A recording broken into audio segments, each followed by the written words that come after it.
This week on the Big Thunder Podcast, we now know when an opening day attraction at Animal Kingdom is set to be exterminated. Oh, I get it. And Universal's sweetest celebration is set to return. We'll tell you how you can participate from the comfort of your own home. Plus, how long will you have to stand in line to get a peek at the new star of the Maharaja Jungle Trek? All that and much, much more. Buckle up. Here's your hosts, Bo and Abby. Welcome to the Big Thunder Podcast, where we round up all the buzz out of Disney and Universal and play a fun but ultimately stupid game. We're your hosts, Bo. And Abby. I forgot I say my name. That's okay. That's all right. We're new here. We've never done this before. There are time codes listed in the description if you want to bop around to a specific story or if you want to get right to the game. And if you're listening to today's episode, go ahead and click on automatic downloads so that you have the best listening experience. And if you're watching us on YouTube, make sure you subscribe. It's free. It's right down there. And then you can also click the bell to get notifications when we post again. Yep, so you never miss a video. No, because why would you want to miss this? All right, let's get right to the roundup. If you're new to the roundup, this is where we take a look at the biggest stories out of Disney and Universal from the week. It's less breaking news and more, hey, did you hear about this? So, did you hear that we finally know when they're closing? It's tough to be a bug. March. Is it March? This isn't a quiz. I want to know. I want to win, though. Is it March? It is in March. I'm going to say March 7th. So close. I think this news broke right after we were done recording last week. And I remember we looked at it, and now I can't remember. Yep. So it was announced that It's Tough to Be a Bug at Animal Kingdom will officially close on March 17th. 17th. I got most of it right. Yeah. For those of you unaware, this is the 3D, 4D experience inside the Tree of Life or under the Tree of Life. Yeah. Easily the most divisive experience in the park. The immersive experience is moving out, so it can be replaced by Zootopia Better Together, set to open this winter. Very excited about this. Let us know if you're excited about this. Judy Hopps and why can't I think of the fox's name? Nick Wilde. Nick Wilde are kicking out Cricket and his scary... Hopper. Yeah, why did I say... Hopper the Cricket. Cricket's the kid from Hopper the Big Cricket, City Greens. Yeah, Hopper the Cricket is getting exterminated. I'm excited. Yep. I hope when you leave or when you get in, you can have we can buy a lollipop or a popsicle. They have those over at I think it's Shanghai that has Zootopia stuff. We better get those. Yeah. March 16th is the last day that you can experience the show, but unfortunately you won't get to use the iconic bug goggles. For some reason, those have been swapped out for the pink Muppet Vision 3D glasses. Presumably because people were stealing them, but let the people steal them. Yeah. What's the matter? And are people not stealing the Muppet Vision glasses? We should. I feel like you were just about to plan some kind of Ocean's 11 style heist. I was like, for Muppet okay, Vision glasses. We have a new mission. For no reason at all, we have to go say goodbye to Muppet Vision. Yeah. Definitely not to walk out with glasses. You won't see anything sitting anywhere. Anyway, Disneyland lost their Tough to Be a Bug back in 2018 to make room for Avengers Campus. I was going to say, I didn't even know they had it. Yeah, it's been gone for a while. That was before we were we are now. Keeping track on what's going on in the parks. Mm-hmm. Yeah, well, while the closing of It's Tough to Bug is bittersweet, there is some news that's just regular sweet. Okay. The Wizarding World is preparing for Butterbeer season. Yum. The annual tradition that runs from March 1st to May 31st. In addition to the tasty offerings found in the park, Universal is teaming with several third parties to bring a little bit of the magic of the season to your Muggle home. I'm going to run through a few of these. Let me know if any of these sound delicious. I'm getting excited. Are you ready? I am. Okay. Butterbeer Goldfish Grams. I mean, maybe. I've never had a goldfish. At first, I thought it was just like a normal goldfish. Yeah. I've not ever had a It'd be gram. more like a Teddy Graham kind of style. But in the shape of a goldfish. I'd try it. Okay. How about Hershey Butterbeer Kisses? Yeah. Should we buy all these and try them on the podcast? I mean, we're more than welcome we to. We could do a taste test. We never get to do anything fun like that. We play fun games every week. What are you talking about? As it's coming out of my mouth, I knew you were going to yell at me. I know. I mean, interactive. I don't know. Well, on a podcast, it becomes very ASMR. We'd just be crunching into the microphone. We'd be like the SNL, the Sweaty Balls it'd be like team. That. All right, Keebler Butterbeer Fudge Stripes. Yes, 100%. All right, and then the last one, what do you think about this? Skinny Pop Butterbeer Kettle Popcorn. Okay, but like we can't just have butterbeer. I thought we were gonna get like butterbeer. Like they were gonna like produce it so we could drink it. You gotta go to the parks if you want the real stuff. That's how they get you. Oh my god. I would rather just be able to have a wee bit of butterbeer in a Nestle pack. Yeah. Wouldn't Like that a be hot something? cocoa. Come on. Maybe they still will. Because Maybe you there's know still it's time. not even going to be as good. Even if they did something like that, it would still not be as good as the park. Correct. If you're not buying it from a barrel in the streets, it's not real butterbeer. Yeah. Okay. Oh, shoot. You know what time it is? Shoot. Tool time? It's time for a new segment I'm calling The Trailer Park. Welcome to the trailer park. Wait, one more time? Welcome to the trailer park. It's The Trailer Park. Because we're going to talk about trailers. Okay. Welcome to the trailer park. As you know, and you know, we're a parks. I get it. Trailer I'm park. here. Okay. As you know, not only do we talk about theme parks here on the Big Thunder Podcast, but we also talk about the latest movies and TV shows Disney and Universal have to offer. And with 2025 being such a big year for films, Big year. I figure we're going to be watching a lot of trailers. And there are 2 new ones this week I'd like to talk about. Oh. We're going to watch and react to one of them here in a moment. Oh, okay. But first, what did you think about our first look at Marvel's The Fantastic Four First Steps? I'm very excited. I think it's going to be cute. It kind of gave me like a little bit of Iron Man vibes with like the just like the tower and Tony's tower and stuff, but I don't know. I think it's going to be good. Yeah, I like its cool retro futuristic Yep. aesthetic. I like that too, kind of Jetson-y. Jetsons, The Incredibles, Yep. Tomorrowland. It also kind of reminded me of Cabana Bay a little. Yeah. Which I mean is not, it's like crossing worlds. Well, it's but like, you know, Cabana Bay is very much themed in the 60s. Yeah. And like this kind of universe that the Fantastic Four live in seems very much like what people in the 60s thought the future was going to look like. Yeah. So, yeah, I think it's going to be pretty cool. It looks Cool. like a lot of fun. It does. I like Pedro Pascal. Yeah. Joseph Quinn's great. Yeah. Vanessa Kirby, I haven't seen much of hers, but I know she's in like the Fantastic, or not that, she is in the Fantastic Four, but she's in the Mission Impossible movies. Oh, okay. And then Eben. He's in The Bear. He's a chef. He's from The Bear. We haven't watched that yet. I've watched some of The Bear. You have? I've watched like the first 2 or 3 episodes. Oh. It's good. Why haven't you invited me? That we have a pattern. Okay. I will want to watch a show. You will never want to watch a show. I will watch the show on my own. At some point, you will join me watching the show, and then it becomes our show. And then it comes time for me to watch another one of the episodes of the show, and you won't want to watch the show. So then I will have to find a new show That's not true. to watch, since you won't let me watch the old That's not show. true. I'm just so tired. We cannot We cannot start a show past 9 p.m. Okay. It's too hard. Yeah, it is very hard. We don't have many details on the plot other than it appears Marvel's first family will be dealing with the devourer of worlds himself, Galactus. Galactus was a threat in a previous Fantastic Four film, Fantastic Four: Rise of the Silver Surfer, where for some reason he was just an ominous cloud. But now he's a big man! As he should be, as he has been since the 60s. The Fantastic Four First Steps will launch into theaters on July 25th. So in the comic, he was a big scary man, and then in the movie, they made him a cloud? That's correct. But now he's back to being a man. Okay. And he's going to come and he's going to be like, I have determined I'm going to eat your world. Comics are fun.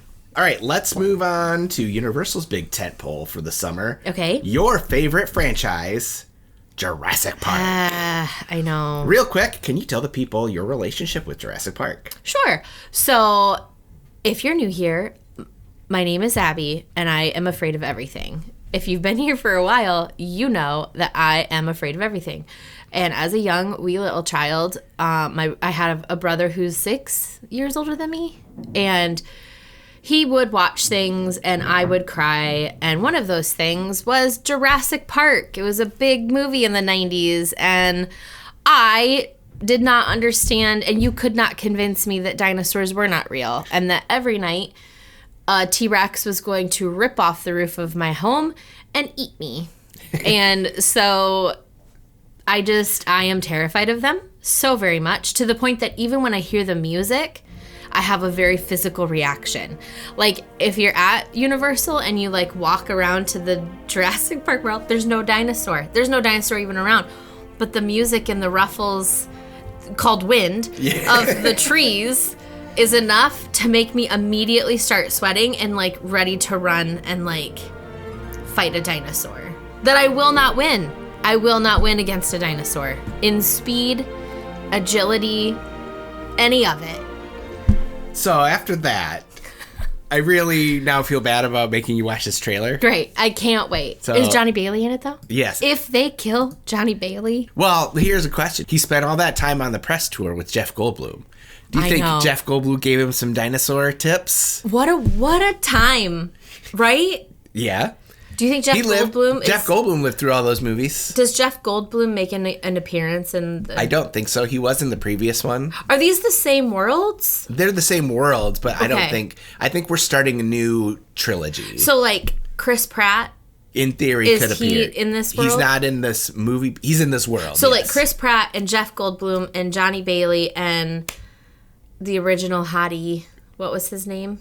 Who was the original hottie? Like, the main guy. He was cute. Alan Grant? Yeah. Dr. Alan Grant's your original hottie from Jurassic Park? I mean, he was cute. All right. I mean... Things got weird. Let's just watch. Roll the tape. Wow, this escalated. Roll the tape. Dr. Henry Loomis, this is Zora Bennett, our mission specialist. She's so Sorry, pretty. what mission? Wait, rewind. Is he American in this? I think he's American. Rewind. Oh, God. Okay. Dr. Henry Loomis, this is Zora Bennett, our mission specialist. Sorry, what mission? This would be a medical breakthrough that could save countless lives. It comes from the largest dinosaurs on the planet. Oh my God. Fortunately for us, all these species exist in one isolated place. Can you be ready tomorrow? I can guarantee your safety. I mean, more or less. More or less? He's your guy? We're the best at moving things and people in and out of places they shouldn't be. Move up towards Barbados, avoid government patrol, but there aren't that many anymore. Why's that? No one's dumb enough to go where we're going. This island was the research facility for the original Jurassic Park. We need DNA from the 3 biggest dinosaurs. Do we have to get a sample from an egg? I suppose we could try and get it from the parent, but they're a flying carnivore the size of an F-16. Maybe we should make it quick.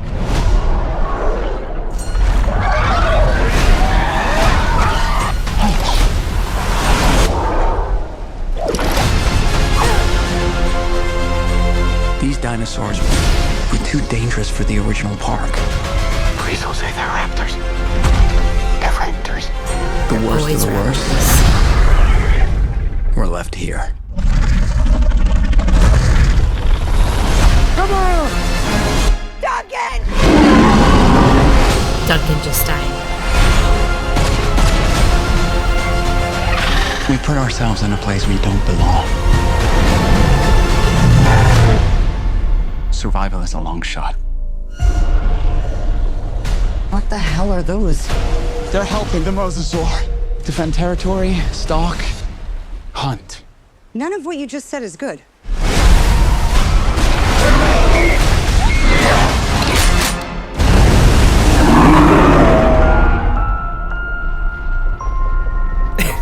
So what's the purpose? They're going to the original research facility to do what? In the 7th entry in the Jurassic franchise, Okay. Scarlett Johansson leads a team of skilled operatives to the most dangerous place on Earth, an island research facility for the original Jurassic Park. Their mission is to secure genetic material from dinosaurs, whose DNA can provide life-saving benefits to mankind.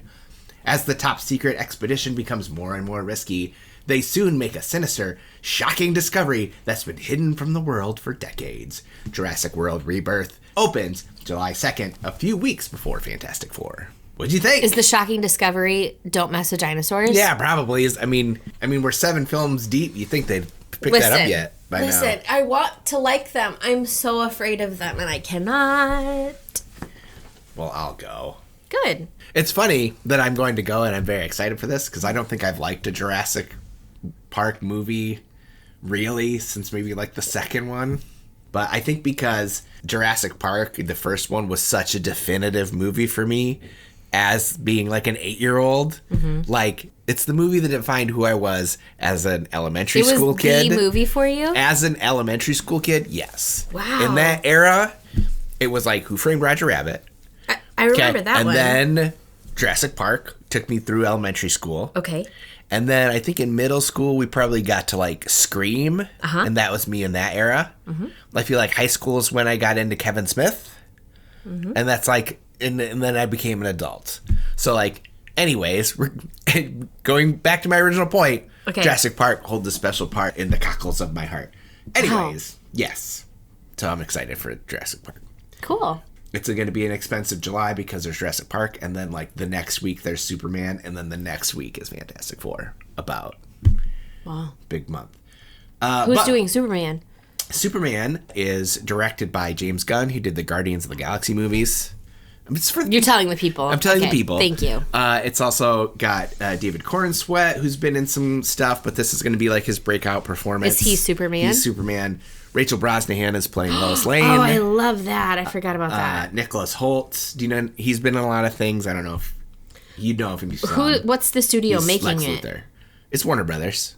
Warner Brothers owns DC. So and Warner Brothers is owned by Warner Brothers? Yes. Well, like technically they're Warner Brothers Discovery. The theme park equivalent to them would be like Six Flags. Thank you. Okay. Hence why we haven't talked about Superman on the show. Okay. Hence. But if the people want to talk about other films that traumatized them as children, or maybe they were traumatized by Tough to Be a Bug. I do want to know if you have like a movie that everybody loves except you because you're terrified of it, I would like to know, please. Or if they want to go check out Butterbeer season at Universal, they should contact Minnie Vacay.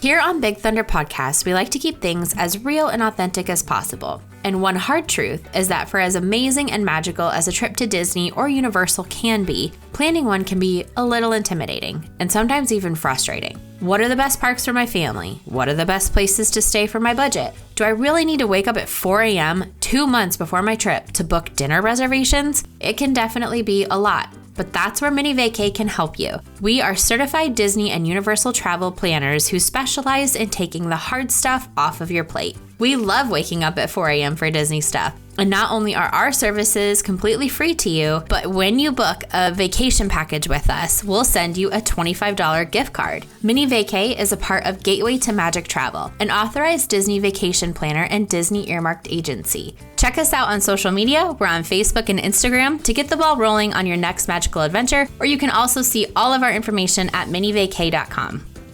Hey, have you heard about Bakso? No. Bakso is a Sumatran tiger cub and the first tiger cub born in Animal Kingdom in 7 years. Oh. Yep. Recently, this past week, he made his Maharaja Jungle Trek debut, and he has proven to be very popular. So he was born back in September. Yeah. He was born back in September, but he had to have a few months to like bond with mom before he could come out in the public. Gosh. That's how it works. I want to go see him. He is adorable. Guests have been waiting. I want to see him. What's his name? Bakso. Bakso. Guests have been waiting for about an hour just to possibly get See a glimpse. him? Yeah. They had to create like a special line for people to go see him. He's a big baby. Well, he's a couple months old now. I was imagining like, oh my god, look at his paws. He's like a puppy where they have like the big giant. Oh my god, nice. He is adorable. They leading up to his debut, they were doing I think they were calling them like Tiger Cub Thursdays or something on YouTube. They'd give you like a little update about him. He'll eat my face. Yeah, eventually. But he's so cute. Eventually. But anyways, yeah. So like I said, guests are waiting an hour just to possibly get a glimpse of him. I say that because waiting in line doesn't guarantee that you'll get to see him. Yeah. As animals may be brought backstage at any time based on several factors, and cast members will never force an animal to be in a certain area just so it can be seen by guests. Yeah. But yeah, if you get a glimpse of him, it's worth it. I was watching Ear to Ear Magic's live stream, and they stood in line and waited, and they got a glimpse of him, and it's worth the wait. If he's there, if you can see it, it's worth. Is the he wait. like a true little kitten Like, where he'll pounce on his mom and like play, and it's Cute. like he's adorable. So yeah, book your tickets to Animal Kingdom for the trail for the Maharaja Jungle Trail. Jungle Trail, which is next to the birds that will poop on you. Yes, the birds that will poop on Lily. Another day for that story. Yeah. Well, next time on the Big Thunder Pod, we'll have our thoughts on Captain America Brave New World. Plus, I'd like to play Trademark the Ride TM. Ooh, okay. This is where we see if you know the official corporate titles of rides, shows, and attractions. At Universal. Based on their more colloquial names. The last time we played was for Harry Potter attractions at Universal. Yeah. I'm going to let you choose. Oops. Is there a particular park or land you'd like to cover next time? I don't know. All right, well, tune in next time to see what we do. Okay. For Trademark the Ride TM. Don't forget to let us know in the comments about what movie traumatized you. Yeah. If you're enjoying the show, please go to your podcast player of choice and click follow and turn on automatic downloads like we told you at the beginning. Yep, not only will this help the podcast by showing Apple or Spotify that this is a show that you don't want to miss, but it will ensure that you have the best listening experience possible. And if you're listening on Apple Podcasts, please give us a 5-star review and we will read it on the show. Or you can check out the Etsy store where you can get our best-selling Save Muppets Courtyard shirt, as well as designs inspired by Star Wars, Cinderella, and all your favorite Disney parks. Have courage and be kind. That's one of them. I know. We need all that right now. So much kindness, so much courage. Okay, and you can also get a lot more designs on coffee mugs, sweatshirts, journals, stickers, etc. Lots of cool stuff. So much cool stuff. But honestly, the best thing you can do to help the show and help show your support for the Big Thunder Podcast is just to tell a friend, preferably one that loves Disney, Universal, and stupid games. Thanks for coming. We'll see you next week. Bye. Enjoy the ride.